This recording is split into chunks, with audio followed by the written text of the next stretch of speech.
know is which is intake and which is exhaust valve to do valve adjustments. This is your intake manifold. If you look here, here's an intake port. If you look here, there's your exhaust manifold. There's an exhaust port. So this is exhaust, intake, exhaust, intake, exhaust, intake, exhaust, intake. And that's all JH engines. Okay, remember, this is number 1 cylinder. Okay?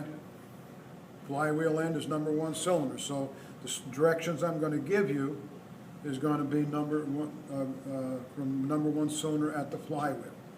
That might be different on your Volvo. Okay? So you got to look at your Volvo.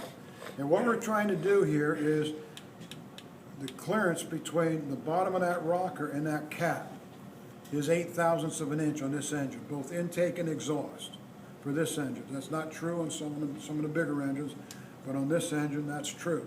So we've got to set the valve clearance here so when the valve goes down, it opens far enough to give you the maximum amount of air into the cylinder.